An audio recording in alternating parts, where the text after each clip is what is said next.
Well, hello everybody. My name is Milton Houston, and today I'm really excited to be sharing with you guys 7 keys to unlocking your presentation making experience.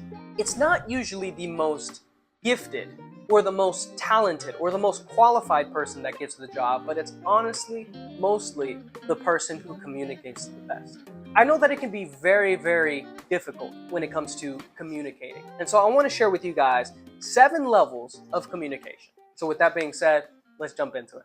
First, let's talk about level 1, avoidance. I can't speak. This is a challenging one because this is where 90% of people lie. Firstly, I would say recognize your anxieties and learn to focus on the now. One time I was hanging out with a friend. We were about to go into kids' church.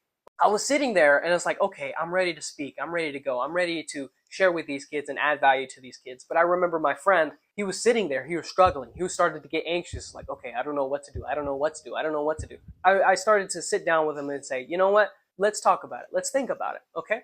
It's a scary thing. And I actually started saying riddles. We started going over riddles and it helped calm his nerves. The second point that I would say is to think they need something that I can give them.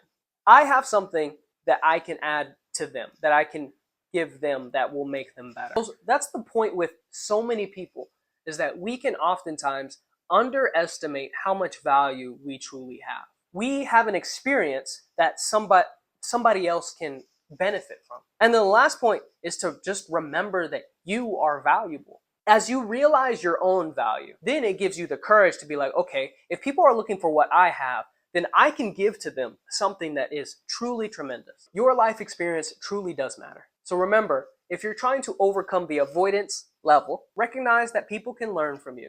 Recognize that you have to think in the now.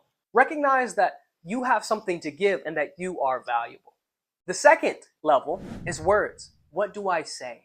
What am I actually going to say? What is my content going to be over? I always love to say, like, what is the one thing that you want people to take away from this? What is the one idea? If there was just one sentence, like 3 to 5 words, what would you want that to be? For this presentation here, my one sentence would be speak better. I know that's my goal. That's my central purpose. Speak better. I want to help people speak better. And so identify the central purpose for your talk. Are you talking to educate, to inform, to persuade? What is the purpose for your talk? The second point I would say is always be learning and growing. This is a big one because I was listening to a speaker training and it was talking about how when it comes to speaking, many people run dry.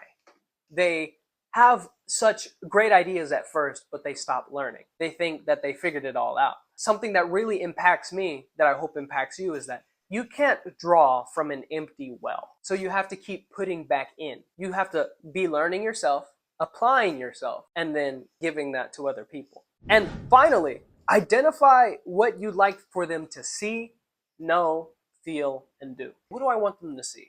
Well, I want them to see an example of how to communicate well. What do I want them to know? Well, I want them to know that communication is very important and know the different levels in which they need to focus on in order to increase their communication ability. What do I want them to feel? Well, I want them to feel encouraged. What do I want them to do? I want them to put this to practice.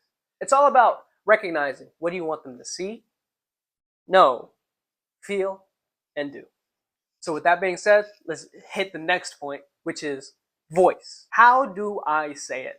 I can think of so many times where I've listened to a boring speaker or anything like that where they have great content, but they're just boring. And so if you want to learn how to improve your voice, practice your presentation out loud. Take time to practice. Take time to sit back, get your spouse, get your children, and be like, okay, I want to practice my 5-minute presentation. Can I practice it with you? You'll start to figure out, okay, this is how I talk. These are my tendencies. For me, I tend to get really loud and high-pitched. And so I have to learn to come back and lower my pitch. Practice out loud. Be willing to practice out loud. I would also say practice conversational delivery. It can be a challenge to practice talking like you're in a conversation. Even if you have pauses and stutters, things like that, it makes you seem more human. It's not like you're just a robot and you're just a perfect speaker. Perfection is not attainable. And so why try to create yourself as being perfect? Okay. Editor Milton here. I really just wanted to share with you guys, because I know I talked about being a perfect speaker. Perfection is not something that is possible. It's not something that we can all reach, and it's not something that any of us will reach. Even though I say that perfection is not possible, that doesn't mean that we shouldn't get better. If we want to become the best communicator possible, it's going to take some feedback, some trial and error, but being perfect will just stop us. So instead of focusing on being perfect, I would say we should focus on being better. Instead of focusing on being the perfect speaker, be a progressing speaker where you're getting more and more reps in. Like I'm doing now, I'm just having to throw in this small little message in because I forgot to say something. But anyway, let's get back to your regularly scheduled content. And lastly, play around with your speed, your spacing, and silence. All of these things can really create a dynamic where people are interested in what you're saying. And so if I'm talking about a point right now and I'm really just kind of rushing through, I'd rather rush through the bits that are not important than to rush through the bits that are important. What are the things that are of essential purpose? Go the slowest on those. The next point, your body. How will I look? This is one of the biggest things that people worry about. Will I look natural? Will I look like I'm actually okay? Will I be tense and scared? Or am I like, what will they think of me? How will I look? And so I would say, make sure you're relaxed. First and foremost, if you're going to practice conversational delivery, practice like you're having a conversation. I'm just having a conversation with you guys right now. This is just a conversation. These are some tips, tricks, and ideas that I've learned that I believe can help you. Don't do anything too distracting. So if I'm talking and then I'm, dancing like this, I'm not trying to do too much because of the mic. If I'm talking, that stuff looks weird and it's distracting. It takes away from your point. So if you're going to use your body, be relaxed, use your body in a conversational way. And lastly, always practice as if you're giving the speech. So when you're practicing, don't just practice in your mind, being like, okay, these are my lines, I need to remember these lines. Practice out loud. Practice standing up or sitting down, however you're doing it. In front of the camera, get Zoom rolling, or standing up with your clicker in hand, whatever it may be. Learn to practice and to record yourself. That is one of the biggest things that I've learned is record yourself. The next one, engagement. How do I connect? So many times we can look at ourselves and think, okay, well, I'm going to need to engage. How do I do this? How do I really engage with my audience? Firstly, I'd say don't seek to answer questions that people aren't asking. If you're trying to connect with your audience, don't answer those questions. What is the boiling point of sulfuric acid? Like, nobody's asking that unless you're a chemist. Know your audience. When it comes to engagement, don't be afraid to tell personal stories.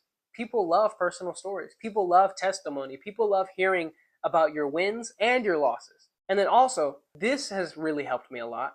Remember to have humor, heart, hope, and help.